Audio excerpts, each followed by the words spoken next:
መምህር ናቸው የሚባል ነገር ሰምቼ ነው። አይ እኔ መምህር አይደለሁም እንዴ። እኔ ገና ከውሂድ እየተማርኩ ነው። በነገራችን ላይ የእሱ መጽሐፎች ማሻአላህ። ዛኗር መስጊድ ያቸው ነበርና አይ ጥሩ ነው። ትልቅ ሰው ይመስላል። ለዛ ነው ኡስታዝ ቀጥል።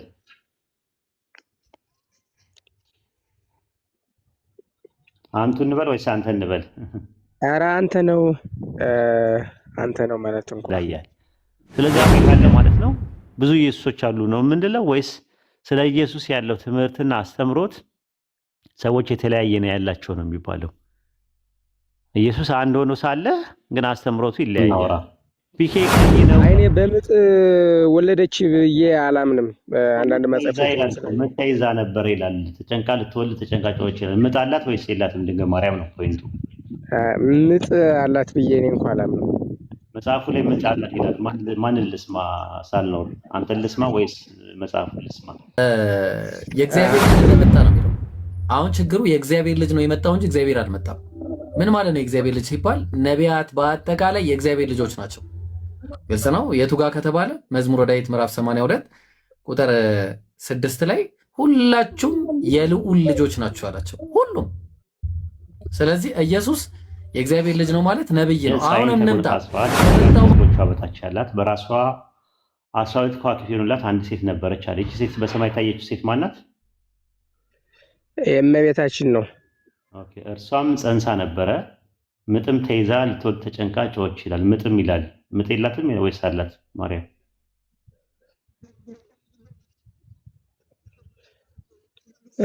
እመቤታችን እንደ ሰው አላማጠችም ነው። እንደ ሰው አመጣለች አላልኩም። ምጥ አላት ወይስ የላትም ነው ጥያቄው፣ ፖይንቱ።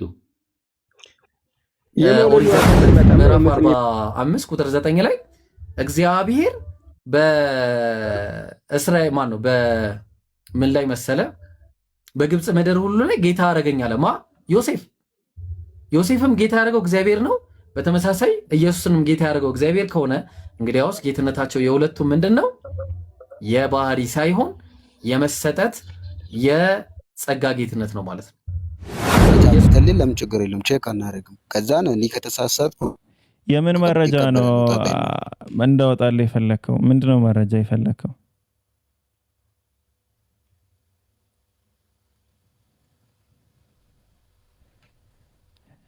ጌታ ልጅ እና ያለም ከኦሪጂናሉ ጀምረን ብናይና ማለት ነው የኢየሱስ ትክክለኛ ስም ኢሳ ከዛ ጀምረን ብናወራ ደስ ይለኛል። በቃ የጌታ ልጅ ኔትወርክ አሁንም እንደቀደሙ እንትን እያለ ነው። አሰላሙ አለይኩም ወራህመቱላሂ ወበረካቱ ኡስታዝ። ወአለይኩም ሰላም ወራህመቱላሂ ወበረካቱ። ሰላም አለይኩም ወራህመቱላሂ ወበረካቱ። ያ ጀማ እንዴት ናችሁ? ወአለይኩም ሰላም ወራህመቱላሂ ወበረካቱ። እንዴት አደሩ? አልሐምዱሊላህ ሰላም ነው አለን። ማሻአላህ ሰላም ነው ሁሉ ነገር ሁሉ ሰላም አልሐምዱሊላህ። እንዳላቆረፍንብህ ምን አረ ቆይቷል እኮ ከቆረፈደ ኡስታዝ። ቅድም በኔትወርክ ምክንያት ወጡ፣ አሁን ድጋሚ ገብቶ ነው እንጂ ከቆረፈደ በጣም ቆይቷል። አሁን ትንሽ ያለውበት ኮንዲሽን ስለሚያስቸግረኝ ነው ኮኔክሽኑ። ጥሩ ነው ኮኔክሽኑ እየተባበረን ነው። ኡስታዝ የምታነሳው ሀሳብ ካለ አሁን በተነሳው ዙሪያ ላይ ብታነሳና ዳህራይም ቀዳማይም ብለው እየገባው ስላልሆነ ከቅድም ጀምሮ ማለት ነው ብታነሳና ቢቋጭ ደስ ይለኛል።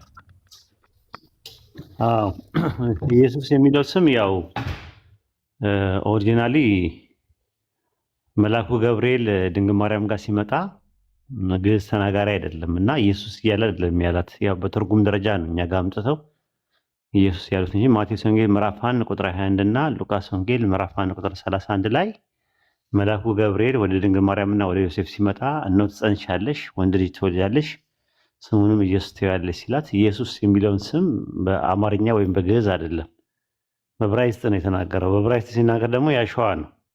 ግን እንዳልተባለው ኦንቶሎጂካል ዲፈረንስ ሳይሆን ሊንጉስቲካል ዲፈረንስ ያለው የቋንቋ ልዩነት በኢየሱስ ዙሪያ ያመጣው ነገር ቋንቋው ነው እንጂ ሊንጉስቲካሊ ዲፈረንስ እንጂ ኦንቶሎጂካል ዲፈረንስ የለውም። ኢሳ የሚባለው በአረብኛ በቀዳማዊ አረብኛ፣ በዳራ አረብኛ ደግሞ ኢየሱ የሚባለው አጠቃላይ በእንግሊዝኛ ደግሞ ጂሰስ የተባለ በተለያየ ቋንቋ አንድ ቃል ከአንድ ቃል ጋር እንትን የማይልበት ቦታ ላይ የጀ ምናምን ስ ምናምን አድርገው በመጠቀም እንትን ይላሉ። ለምሳሌ ኤልያ ነው በዕብራይስጥ፣ በአረብኛ ኢልያስ ይሉታል። ያህ የሚለውን ያስ ብለው ነው የሚያስቀምጡት። ልክ በአማርኛ ኤልያህም የነበረውን ኤልያስ ያስ ነው ብሎ የሚቀመጡበት። ዘከሪያ የሚባለውን በዕብራይስጥ ዘካሪያስ ብለው ነው ብለው እነሱ የሚሉት፣ ያስ ብለው ነው የሚሉት። እንደገና ደግሞ ብለው ሲጠሩ አማርኛ ላይ ኢ ብለው ነው የሚጠቀሙት። ለምሳሌ ኢየሩሳሌም በዕብራይስጥ በእንግሊዝኛ ላይ ጀሩሳሌም ይላሉ፣ በአማርኛ ኢየሩሳሌም ይላሉ። ኢ የሚለው የሚለውን ነገር ተክቶ የመጣ ነው። ስለዚህ በእንትን ነው በአይን አያና በያ በሚጠቀሙበት ሰዓት ላይ እንዲህ አይነት ሊንጉስቲካል ዲፈረንሶች አሉ። ስለዚህ ስም ቋንቋቸው ላይ ላይኖር ይችላል። አንዳንድ ሰዎች ሲያነቡ ጀ የሚባል ቋንቋ ላይኖራቸው ይችላል። ጀን ብለው የሚያነቡ ሰዎች አሉ። ለምሳሌ ስካንዲኔቪያ ካንትሪ ውስጥ ስትሄድ ጀ የሚባል ፊደል የሌላቸውም። ጀ ለማለት ሲፈልጉ ነው የሚጠቀሙት። ጆን የሚለውን የእንግሊዝኛውን ቃል ዮ ነው ብለው የሚጠቀሙት። ጆ ሳይሆን ዮሐንስ ብለው ነው የሚጠቀሙት። ጆሴፍ የሚባለውን ዮሴፍ ብለው ነው የሚጠቀሙበት። አንዳንድ ቦታ ላይ የሚለውን ቃላት ስለሌላቸው ብለው የሚጠቀሙ አሉ። በነገራችን ላይ ማለት በእንግሊዝኛ ራሱ ኦልድ እንግሊሽ ላይ ብለው ነው የሚጠቀሙት። ወን ደብል ቪ ነው የሚባለው። አይተህ ከሆነ ደብሊው የሚባለው በእንግሊዝኛ ደብሊው ማለት ምን ማለት ነው ብለህ ብትጠይቀው ደብል ማለት ድጋሚ ማለት ነው። ደብል ቪ ማለት ነው። ደብል ቪ ወይም ደብሊው ይሉታል። ደብል ቪ ነው በእንግሊዝኛ የሚባለው በኦልድ እንግሊሽ ላይ። ለምን ዋው የሚባል ነገር የላቸውም እነሱ ጋር። ስለዚህ ደብል አድርገው ነው የሚጠቀሙት። ከሌላ ስላመጡት ነው እንትን የሚሉት ማለት ነው። ስለዚህ ዮድሄ ቫፌ የሚለውን ቬ ብለው ይጠቀማሉ የእንትኖች ማለት ነው። ክላሲካል አረቢክ ላይ ደግሞ ዋው ብለው ይጠቀማሉ። እንዲህ አይነት ነገሮች የሚመጡት ሊንጉስቲካል አፕሮች ናቸው። ሊንጉስቲካል አፕሮች ዲፈረንስ ናቸው ያመጡት። ያ ደግሞ ጤናማ ነው። ኦንቶሎጂካሊ ዲፈረንስ አድርገው ነው እንደሱ የሚጠቀሙበት። የቁርአኑ ኢሳ እና የባይብሉ ኢየሱስ ይለያያል። በምን ይለያያል ስትላቸው በስም በእናንተ ኢሳ ነው በእኛ ኢየሱስ ነው ይለዋል። ኢሳና ኢየሱስ የሚለው ሊንጉስቲካል ዲፈረንስ ነው ወይስ ኦንቶሎጂካል ዲፈረንስ ነው ስትላቸው አያውቁትም። ዲፈረንሱ ማለት ሊንጉስቲካሊ ዲፈረንስ ነው ያለው፣ ኦንቶሎጂካሊም ዲፈረንስ የለም። እንደዛ ከሆነማ ብዙ ኢየሱሶች ሊኖሩ እኮ ነው። ፒኬ የዋ ምስክሮች ኢየሱስ ብለው የሚሉት ሌላ ነው። ፕሮቴስታንቶች ኢየሱስ ብለው የሚሉት ሌላ ነው። ካቶሊኮች ኢየሱስ ብለው የሚሉት ሌላ ነው። ኦንሊ ጂሰስ ኢየሱስ ብለው የሚሉት ሌላ ነው። ምንድነው ልዩነታቸው ካልን በኦርቶዶክስ ኢየሱስ የሚባለው አንድ አካል አንድ ባህሪ ነው፣ ወይም ደግሞ ሚያፊዚስ ነው። በኦርቶዶክስ በምስራቅ ኦርቶዶክስ ማለት ነው። በምዕራብ ኦርቶዶክስ እና በካቶሊክ ደግሞ ሁለት ባህሪ ነው፣ ምንታዊ ነው። ዲያፊዚስ የሚባለው ነው። ዲያፊዚስ የሚለው ነው የሚቀበሉት። ሌላው ስትመለከተው የፕሮቴስታንት ጋር ስትሄድ ፕሮቴስታንት ጋር ያለው ኢየሱስ አማላጅ ነው ተብሎ የሚታመነው። አማላጅ ነው፣ የሚያማልድ በአሁን ሰዓት የሊቀ ካህናትን ስራ የሚሰራ ተብሎ ነው የሚታመነው። ኦርቶዶክስ ጋር ስትሄድ ደግሞ ኢየሱስ ክርስቶስ በአሁን ሰዓት ፈራጅ ነው፣ የሊቀ ካህናትን ስራ ጨርሰዋል ተብሎ ነው የሚታመነው። በኦኒሰስ ስትሄድ ኦኒሰስ ጋር ያለው ስለ ኢየሱስ ያለው እሳቤ አብም ወልድም መንፈስ ቅዱስም ነው ተብሎ ነው የሚታመነው።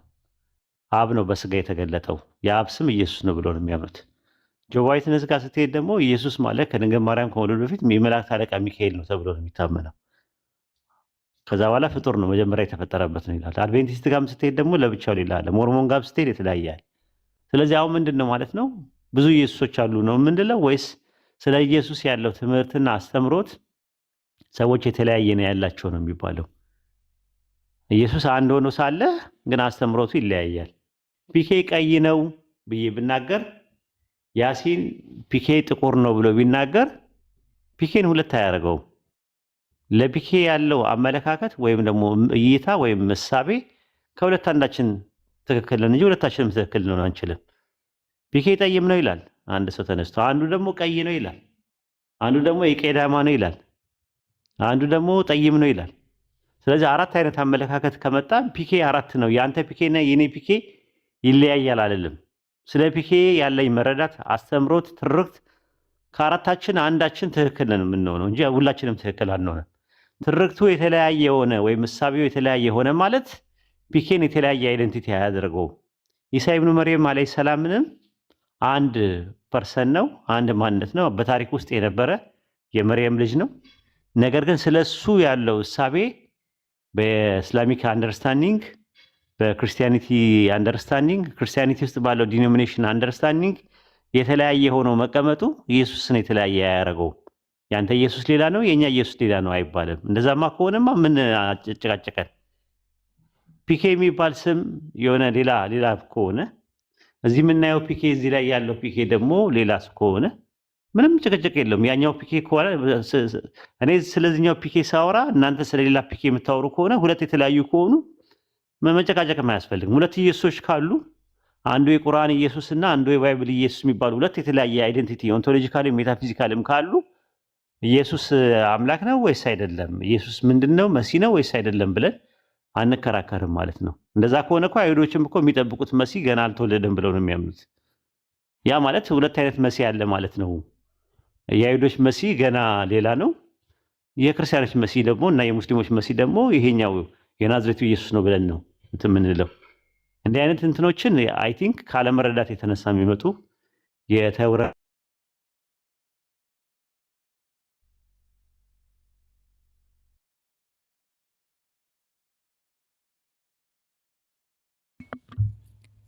ኡስታዝ ተቋርጠዋል። እኔ ጋር ነው ወይስ የኡስታዝ ድምጽ ይሰማቸዋል? ተቋርጧል። አይ ተቋርጧል። ከሱ ነው። መርሃባሽ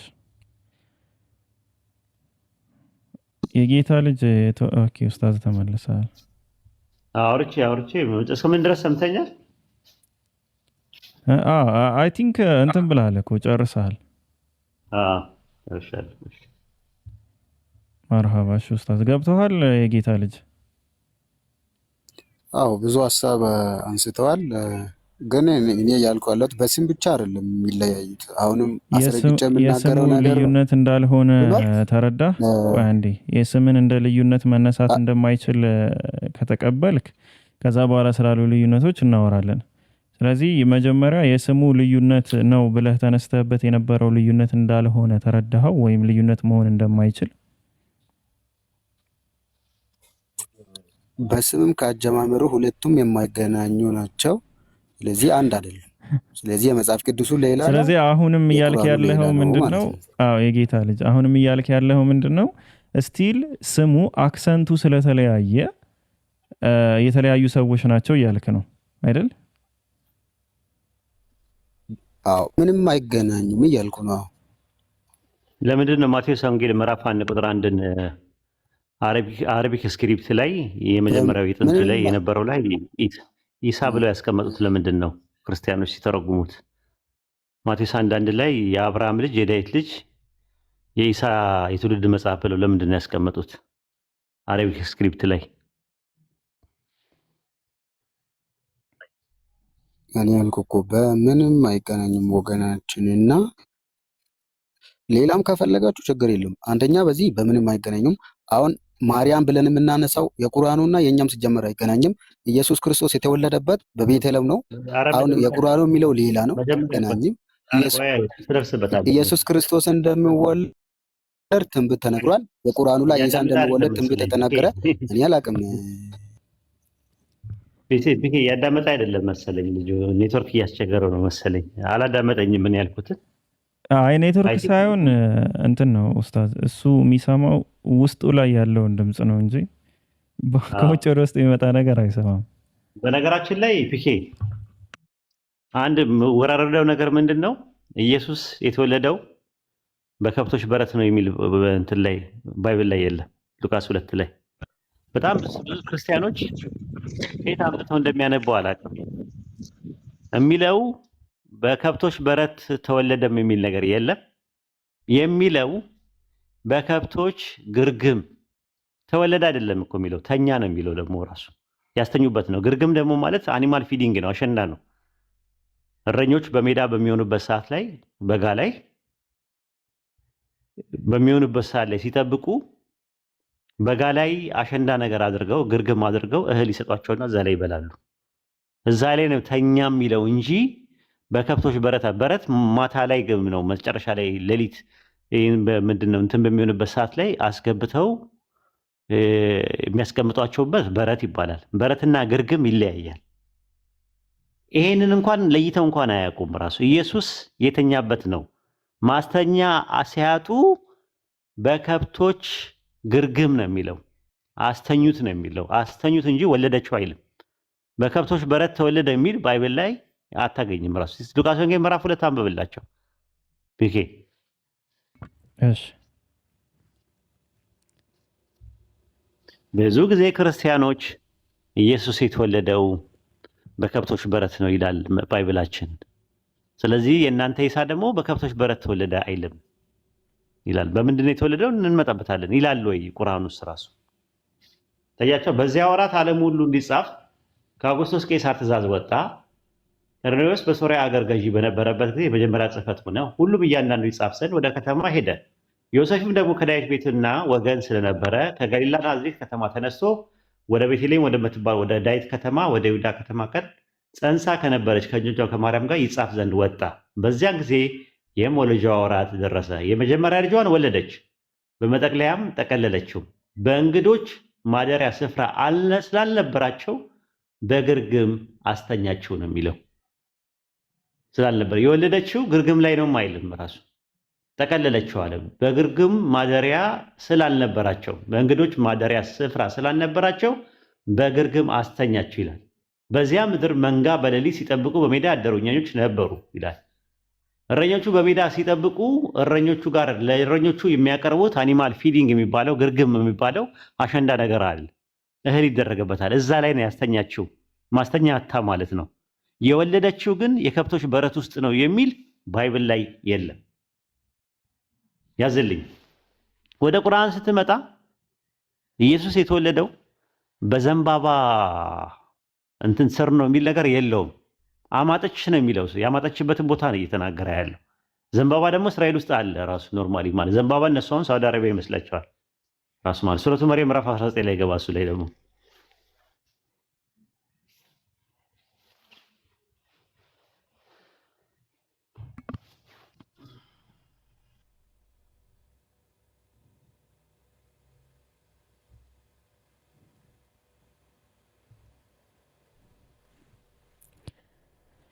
እሺ በመጽሐፉ ውስጥ መርየምንም ከቤተሰቧ ወደ ምስራቃዊ ስፍራ በተለየች ጊዜ የሆነውን ታሪኳን አውሳ። ከእነሱም መጋረጃን አደረገች፣ መንፈሳችንንም ጅብሪልን ወደ እርሷ ላክን፣ ለእርሷም ትክክለኛ ሰው ሆኖ ተመሰለላት። እኔ ከአንተ በአር-ረህማን እጠበቃለሁ፣ ጌታህን ፈሪ እንደሆንክ አትቅረበኝ አለች። እኔ ንጹሕን ልጅ ለአንቺ ልሰጥሽ የጌታሽ መልእክተኛ ነኝ አላት። በጋብቻ ሰው ያልነካኝ ሆኜ አመንዝራም ሳልሆን ለእኔ እንዴት ልጅ ኖረኛል አለች። አላት ነገሩ እንደዚህሽ ነው፣ ጌታሽ እርሱ በእኔ ላይ ገር ነው፣ ለሰዎችም ታምር፣ ከእኛም ችሮታ ልናደርገው ይህንን ሰራን፣ የተፈረደም ነገር ነው አለ። ነፋባትም፣ ወዲያውኑም አረገዘች። በእርሱም በሆዷ ይዛው ወደ ሩቅ ስፍራ ገደል አለች። አርግዛለች። ከዛ በኋላ ምጥም አይላላ ምጡም ይላል። በምጥ ላይ ናት ያለችው። እሺ ምጡም ወደ ዘንባባይቱ ግንድ አስጠጋት። ዋ ምኞቴ፣ ምን ነው ከዚህ በፊት በሞትኩ ተረስቼም የቀረው በሆንኩ አለች። ከበታቿም እንዲህ ሲል ጠራት፣ አትዘኚ፣ ጌታሽ ከበታችሽ ትንሽን ወንዝ በእርግጥ አድርጓል። የዘንባባይቱንም ግንድ ወደ አንቺ ወዝውዣት፣ በአንቺ ላይ የበሰለን የተመረ እሸት ታረግፍልሻለችና፣ ብይም ጠጭም ተደሰችም። እኔ ለአር-ረህማን ዝምታን ተስያለሁ፣ ዛሬም ሰውን በፍጹም አላናግርም በይ። በእርሱም የተሸከመችው ሆና ወደ ዘመዶቿ መጣች። መርየም ሆይ ከባድን ነገር በእርግጥ ሰራሽ አሏት። አሁን ተወለደ። ግን መጀመሪያ ምጥ ላይ ናት የነበረችው። የዘንባባ ግንዱ ላይ እያለች ምጥ ላይ ነበር የነበረችው እንጂ የዘንባባ ግንዱ ላይ ወለደች የሚል ነገር የለው። ክርስቲያኖች ለምን እንደሚዋሹ አይገባኝም። አንድ ጥቅስ አታመጡም። ራሱ የዘንባባ ግንድ ላይ ነው የወለደችው። እኛ ጋር ግን በከብቶች በረት ነው። እናንተ ጋር በከብቶች በረት የሚል ነገር የለም። በከብቶች በረት ውስጥ ነው የተወለደው የሚል ነገር የለም እናንተ ጋር። ሉቃስ 2 ላይ ሱረቱ መርየም ምዕራፍ 19 ላይ ደግሞ በዘንባባ ግንድ ላይ ወለደች የሚል ነገር የለም። አማጠች ነው። ስታመጥ በነበረበት ሰዓት ላይ አላህ ቸር ነውና የኒዕማ አድርጎ ያንን ፍሬውን ሰጥቷታል። ከዛ በኋላ ወለደች ይላል። የት እንደወለደችው አይናገርም። ደግሞ የሚገርም ነገር የዘንባባ ደግሞ በጋ ላይ መሆኑ ነው። ከባይብሉ ጋር ነው የሚሄደው። ባይብሉም እረኞቹ በሜዳ ነበሩ ይላል። ዊንተር ከሆነ ወይም ደግሞ ክረምት ከነበረ በሜዳ መሆን አይችሉም። በእስራኤላውያኖች ቤት ውስጥ ነው የሚሆኑት። ስለዚህ ኢየሱስ ታኅሳስ 29 ተወለደ የሚለው ነገር ትክክል አይደለም ማለት ነው። መስከረም ወይ ጥቅምት ነው የተወለደው የሚለው እንደ ባይብል የሚያሳየው ቁርአኑ ጋር አብሮ ይስማማል ራሱ። ዘንባባ ደግሞ የሚኖረው በሰመር ታይም ላይ ነው የሚኖረው፣ ዊንተር ላይ አይደለም የሚኖረው። ከዛስ ምጡን ወደ ዘንባባይቱ ግንድ አስጠጋት። ውሃ ምኞቴ ምን ነው ከዚህ በፊት በሞትኩኝ ተረስቼ የቀረበው ሆንኩ ነበር አለች። ምጥ ይዟት ማለት ነው። እሺ ከበታቿም እንዲህ ሲል ጠራት፣ አትዘኝ፣ ጌታሽ ከበታች ትንሽ ወንዝ በእርግጥ አድርጓልና ሌላ ቀጥል። እሺ የዘንባባይቱን ግንድ ወደ አንቺ ወዝውዢ፣ በአንቺ ላይ ደግሞ የበለስ የተምር እሸት ታረግፊያለሽና ይላል። ከዛ ብይም ጠጪም ተደሰችም፣ እኔ ለአራህማን ዝምታን ተስያለሁ፣ ዛሬም ሰው በፍጹም አልነጋገርም በይ አላት። ከዛ በኋላ በእርሱም አሁን ነው እዚህ ጋር የተወለደው፣ በእርሱም የተሸከመችው ሆና ወደ ዘመዶቿ መጣች ይላል። መሬም ወይ ከባድ ነገር በእርግጥ ሰራሽ አሏት ይላል። ከዛ በኋላ ነው ቀጣዩ የሃሩኑት ወይ አባትሽ መጥፎ ሰው አልነበረም፣ እናትሽ አመንዝራ አልነበረችም አሏት። እሺ ወደ እርሱም ጠቀሰች፣ በአንቀልባ ያለውን ሕፃን እንዴት እናናገራለን አሉ ይላል። በቃ ይቀጥላል። ይሄ ነው ያለው ታሪክ ማለት ነው። እና ለማጋጨት ምንድን ነው ሲባሉ አይ የቁርአኑ ኢሳ የተወለደው በዘንባባ ስር ነው፣ የባይብሉ ኢየሱስ የተወለደው ደግሞ በከብቶች በረት ነው ብለው ለማለያየት ይሞክራሉ። እንደዛም ሆኖ ትርክቱ ከሁለት አንዱ ትክክል አይደለም ነው ሊባል የሚችለው መጨረሻ ላይ ቢለያዩ እንኳን እንጂ ሁለት ኢየሱስ አለ፣ የእናንተ ኢየሱስ ሌላ ነው፣ የኛ ኢየሱስ ሌላ ነው ምናምን አይነት ከሆነ ሊንግዊስቲካሊ ያለውን ዲፈረንስ በዚህ ስንፈታው ደግሞ እንደዚህ ታሪካዊ ዲፈረንሶችን እያመጡ እንትን ይላሉ ማለት ነው። እንደዛ ማካሄድን እኮ ቀላል እኮ ነው። አልተሰከለምና ተሰቅሏል የሚለው ራሱ እኮ ያለያያል። ራሱ ኮንሴፕት ነው እሱም ራሱ። ቤኪ እንዴት ነህ? ቆይ አንዴ እሺ። ሳልኖር ይቀድመሃል። ሳልኖር አሉ አለን ሰላም ነው አለን። እንዴት ነህ? አለን እንዴት ናችሁ? አለን አልሐምዱሊላህ። አንቱ ልበል አንተ ልበል? እንዴ ገና ወጣት አንቱ አይከብድም? እሺ። አይ የሆነ ኮሜንት ስር መምህር ናቸው የሚባል ነገር ሰምቼ ነው። አይ እኔ መምህር አይደለሁም እንዴ። እኔ ገና ከውሂድ እየተማርኩ ነው። በነገራችን ላይ የሱ መጽሐፎች ዛኗር መስጊዳቸው ነበርና አይ ጥሩ ነው። ትልቅ ሰው ይመስላል። ለዛ ነው ኡስታዝ ቀጥል።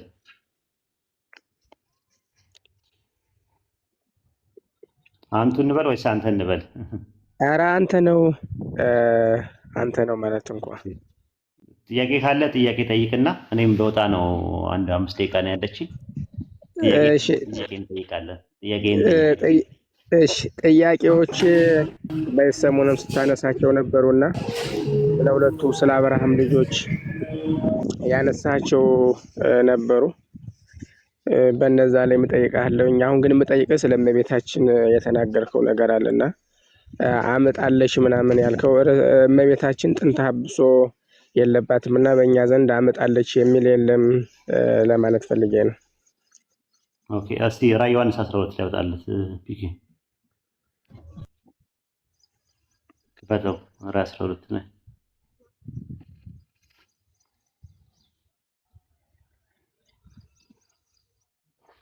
ታላቅ ምልክት በሰማይ ታየ፣ ፀሐይን ተጎናጽፋ ጨረቃ ከእግሮቿ በታች ያላት በራሷ 12 ከዋክብት የሆኑላት አንድ ሴት ነበረች አለ። ይህች ሴት በሰማይ ታየችው ሴት ማናት? የእመቤታችን ነው። ኦኬ እርሷም ጸንሳ ነበረ፣ ምጥም ተይዛ ልትወልድ ተጨንቃ ጮኸች ይላል። ምጥም ይላል። ምጥ የላትም ወይስ አላት ማርያም?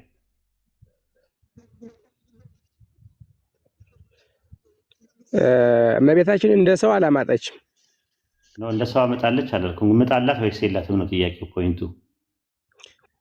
የመውለጃዋ ቀን ሲመጣማ ያው ምጥ የሚባለው እንደ ማንኛውም ሰው ይኖራል። ስለዚህ ቁርአኑ ምጥ አላት ማለቱ ትክክል ነው ማለት ነው። ምጥ አላትማ የምንለው ምጥ መነሻው የምንድን ነው? እዛ ላይ ስናየው የመርገም ምልክት አይደለም አይደለም የመርገም ምልክት ነው ብለን አናምንም እኛ። ግን አሁን ምጥ አላት ወይስ የላትም ድንግል ማርያም? እንደ ሌሎች እኔ ርሳተ ኃጢአት ስለሌለባት ምጥ አለባት። አረገዘች ስንል እንኳን እንደ ሴቶች እንደሚያረጉት ሆዷ ይሞላል ወይም ይነፋል የሚል እንኳን የለንም። ማለት አካላዊ ቃል በሆዷ ስለምጡ እናወራ። አይኔ በምጥ ወለደች ብዬ አላምንም። አንዳንድ መጽሐፎች ምጥ ተይዛ ነበር ይላል። ተጨንቃ ልትወልድ ተጨንቃጮች ይላል። ምጥ አላት ወይስ የላትም ድንግል ማርያም ነው ፖይንቱ። ምጥ አላት ብዬ እኔ እንኳን አላምንም። መጽሐፉ ላይ ምጥ አላት ይላል። ማንን ልስማ? ሳልኖር አንተን ልስማ ወይስ መጽሐፉ ልስማ?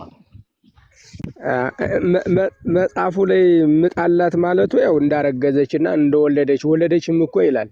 ምታት ስላለመሆኑ ምጥ ነው የሚለው። ምጥ ተይዛ ነው የሚለው እኮ እንጂ አሁን እኮ አንተ እንደ ምጥ የሚለው ነገር ሌላ ትርጉም አለው ብለህ ካልክ ሌላ ጉዳይ ነው። ካለውም የመጽሐፉ ላይ አምጥተህ መጥቀስ ያለብህ። መጽሐፉ ምጥ አላት እያለ አንተ ምጥ የላትም ትላለህ ራሱ ማለት ነው። ምጥ ሴት ልጅ ማማጧ የምን ምልክት ነው ያልከው? ጥንተ አብሶ የሚባለው ነው። ጥንተ አብሶ መርገመ ስጋ መርገመ ነፍስ ከሚባል ጋር የሚያያዝ ነው። ምጥ ይኖር ይሆን?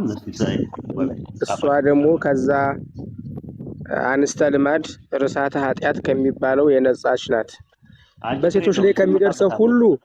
ምክንያቱም በሴቶች ላይ ከሚደርሰው ሁሉ መንፈስ ቅዱስ ስለጠበቃት በኃጢአት ምክንያት የመጣ ርኩሰት አላገኛትም። ተፈቶ ማህፀን ልማደ አንስት ርዕሰ ኃጢአት የለባትም።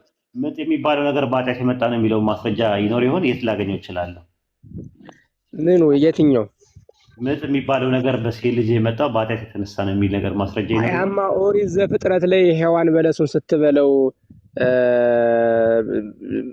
ህመምሽ እንትንሽ መውለጃሽ በጻይር ይሁን የሚል የለም ኦሪት ዘፍጥረት ላይ? እንደዛ ይላል። ታዲያ እንደዛ የሚለው እኮ እንትን እዛ ላይ የሚለው ጭንቀትሽን አበዛዋለሁ ነው የሚለው። ጭንቀትሽን አበዛዋለሁ ማለት የነበረው ጭንቀት ነው የሚበዛው እንጂ ለሱም ለሔዋን ነው እሱም የተሰጠው። ጭንቀትሽን አበዛዋለሁ ነው የሚለው እንጂ ለሔዋንና እሷ ከሔዋን ዘር አንዱ እኮ ነች። እሷም እኮ ያን የወደቀ ስጋ ይዛል። ጭንቀትሽን አበዛዋለሁ ነው ለእሷ ያላት እንጂ ጭንቀት አይኖርብሽም አላላትም። ለሔዋን ያላት ጭንቀትሽን አበዛዋለሁ ነው ያሉት። አሁን ለምሳሌ ገንዘብህን ደሞዝን እጨምርልሃለሁ ብዬ ብል ኦልሬዲ ደሞዝ አለህ እኮ። ስለዚህ እንደዛ ነው። ጭንቀትሽን አበዛዋለሁ ሲላት ኦልሬዲ ስትወልድ ሴት ልጅ ጭንቀት አላት። ያ ነገር ምን ይባላል? ምጥ አላት። ጭንቀትሽን አበዛዋለሁ፣ በጸነስሽ ጊዜ ጭንቀትሽን አበዛዋለሁ አላት። ስለዚህ ጭንቀቱ ነው የሚበዛው። የእሷ ለሔዋን የተሰጠ ነገር ነው መብዛት ነው እንጂ ጭንቀት የሚባል ነገር በሴት ልጅ ላይ ወይም ምጥ የሚባል ነገር በሴት ልጅ ላይ በተፈጥሮ አለ። አንድ ያዝልኝ። ሁለተኛ ያለ ምጥ የሚወልዱ ልጆች ሴቶች አሉ፣ ሹልክ ብሎ የሚወጣላቸው ማለት ነው። ሶስተኛ ያለ ምጥም በኦፕራሲዮን የሚወልዱ ሰዎች አሉ። ስለዚህ ይሄ ነገር ጥንተ አብሶ ወይም ደግሞ ልቀተ ባህሪ ወይም ደግሞ ፌሌን ኔቸር ከሆነና ኦሪጂናል ሲን ከሆነ እንደዛ መሆን አይችልም ማለት ነው። ለማንኛውም በነገራችን ላይ በእናንተ ትምህርት እኮ ድንግል ማርያም አትሸናም ነበር አይደል? ካልተጻፈው አላልፍም። አትሸናም። አይ ትምህርታችሁ እንደዛ ነው። እኔ ስለማውቀው ነው። አትሸናም፣ አትጸዳዳም። የምትበላው ነገር በአጠቃላይ ልክ እንደ እንትን ነው የሚወጣው። እንደ በላም መልኩ ነበረ። ድንግል ማርያም እና ኢየሱስ ሁለቱ አይጸዳዱም ነበረ። አትሸናም።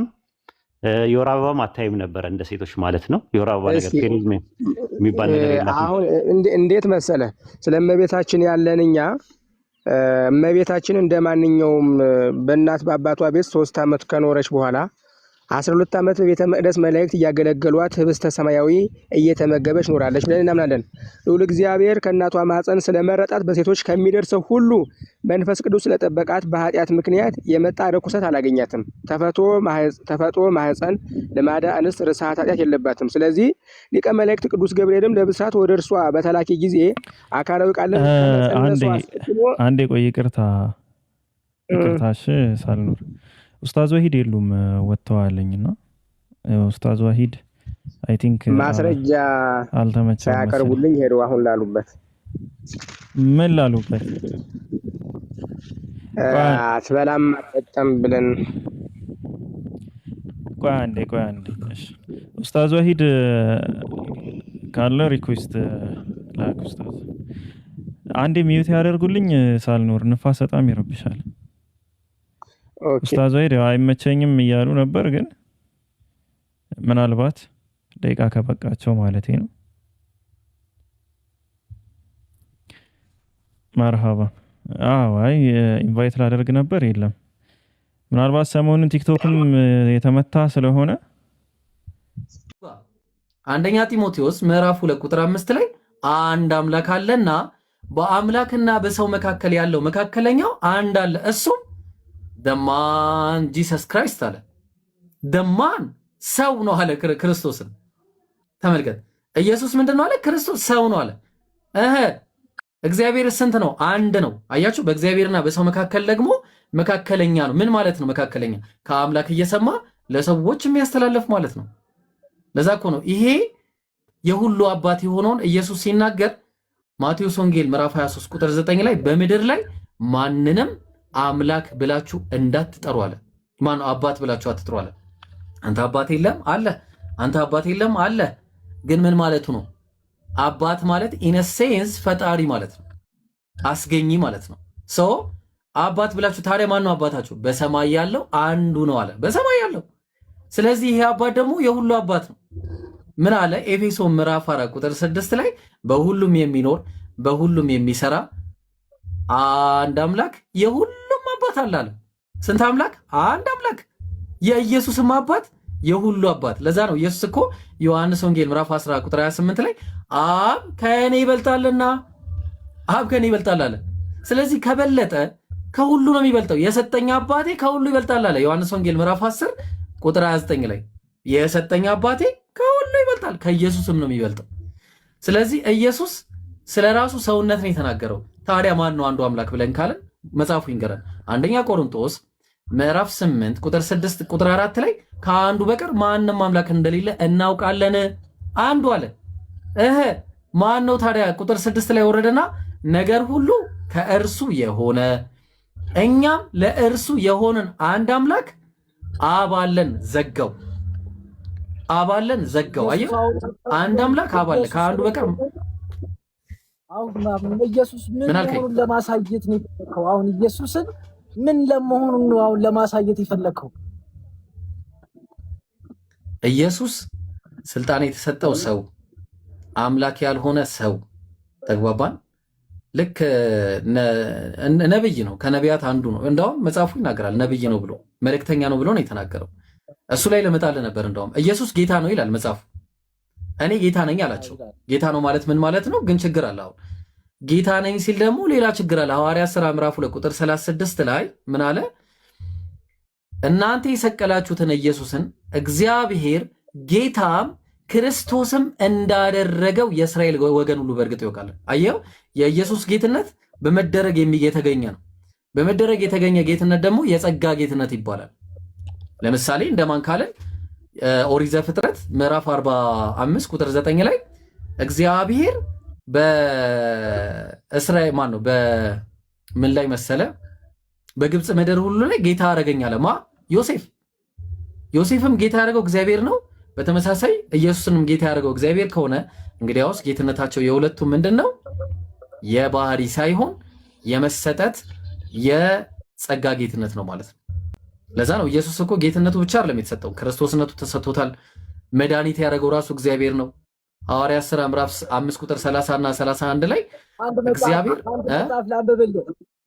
ሶሪ በጣም አንድ መጽሐፍ እስካሁን ድረስ እሰማለሁ። እሺ፣ ዮሐንስ መልእክት ምዕራፍ 5 ቁጥር 20 ላይ እውነት ነው የእግዚአብሔርም ልጅ እንደመጣ እውነተኛም የሆነውን እናውቅ ዘንድ ልቦናን እንደሰጠ እናውቃለን። እውነተኛም በሆነው በእርሱ አለን፣ እርሱም ልጁ ኢየሱስ ክርስቶስ ነው። እርሱ እውነተኛ አምላክና የዘላለም ሕይወት ነው የሚለው ስለማን ነው? እርሱም ስለ ኢየሱስ ነው። ላንብብልህ ልንገርህ እሱን ጥቅስ እንዴት እንደሆነ እኮ ድጋሚ ግን ላንብበው። የእግዚአብሔርም ልጅ እንደመጣ እውነተኛም የሆነውን እናውቅ ዘንድ ልቦናን እንደሰጠን እናውቃለን። እውነተኛም በሆነው በእርሱ አለን፣ እርሱም ልጁ ኢየሱስ ክርስቶስ። እርሱ የሚለው ስለ ኢየሱስ ነው፣ ስለ ኢየሱስ ነው። ቀጣይ ደግሞ እርሱ ብሎ የሚጀምረው ምንድነው? እርሱ እውነተኛ የዘላለም ሕይወት ነው። ኢየሱስ ሕይወት እንደሆነ ደግሞ ዮሐንስ ወንጌል በብዙ እንዴ ኢየሱስ አብን ነው ላሳይ። ዮሐንስ ወንጌል ላይ ተጽፏል። እኔ ላሳይ። ቆይ መጀመሪያ እግዚአብሔር መጣ ይላል። እሺ የመጣው እግዚአብሔር ሳይሆን የእግዚአብሔር ልጅ ነው።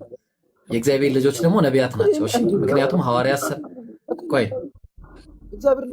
ነቢያት በአጠቃላይ ትክክል ነህ፣ እስማማለሁ እኮ አሁን ይህ ጥቅስ አምጥተሃል። እኔ አውቀዋለሁ። አንደኛ ዮሐንስ መልእክት ምዕራፍ 5 ቁጥር 20 አውቀዋለሁ፣ በደንብ ነው የማውቀው።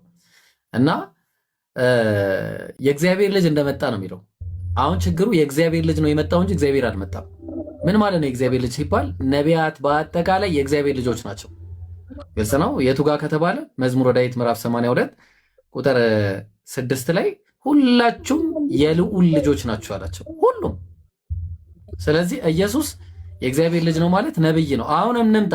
የመጣው ማን ነው? ሐዋርያት ሥራ ምዕራፍ 13 ቁጥር 23 ላይ ምን አለ?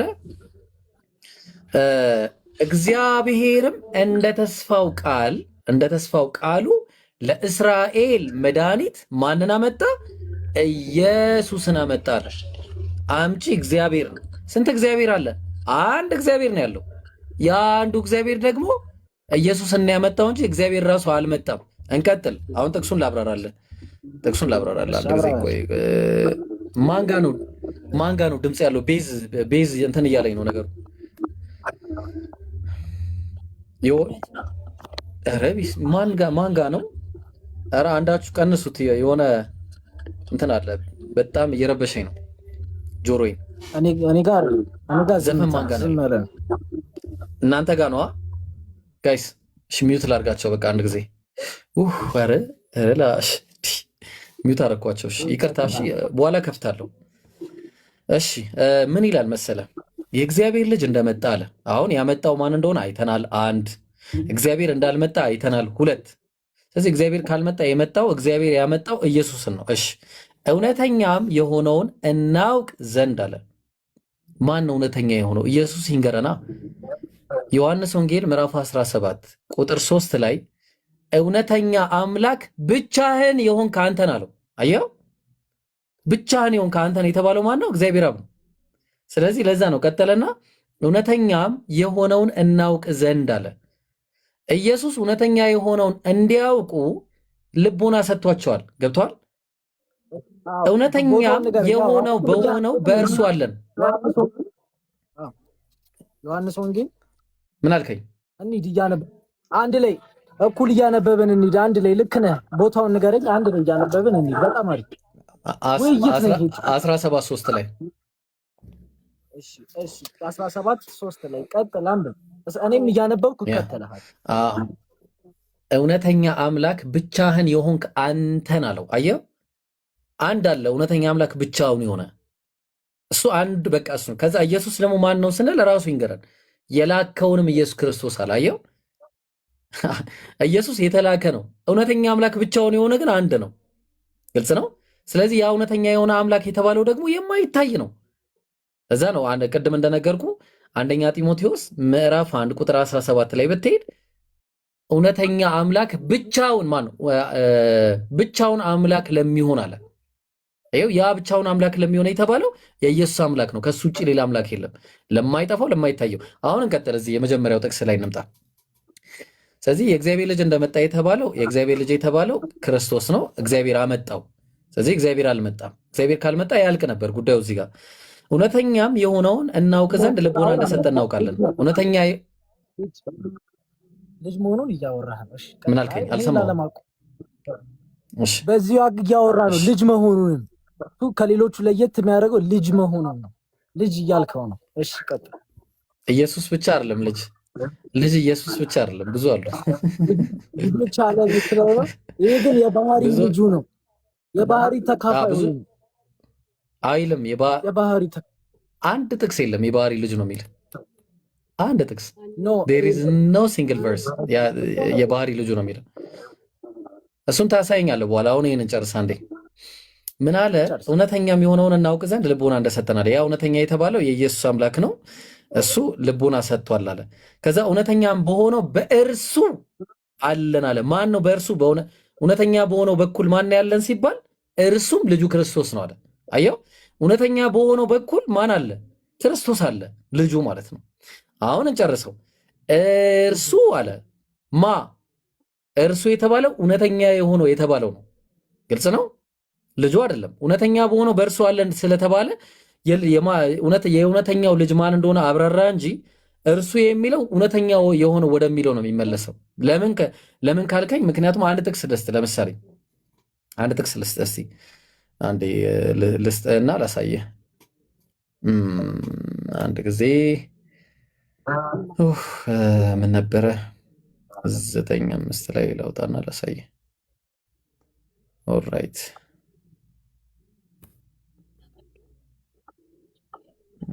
አንድ ጊዜ እሺ፣ ላውጣ ጥቅስ።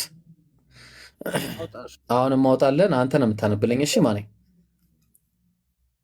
አንተ ነው የምታነብልኝ፣ ምክንያቱም ምክንያት ስላለኝ ትላለህ። ዘጸአት 3 ላይ አውጣ እስቲ። ዘጸአት 3:15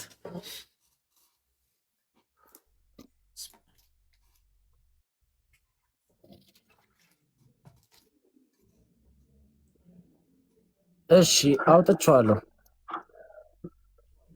እስቲ አንብብልኝ። እሺ እኔ ላንብብልህ።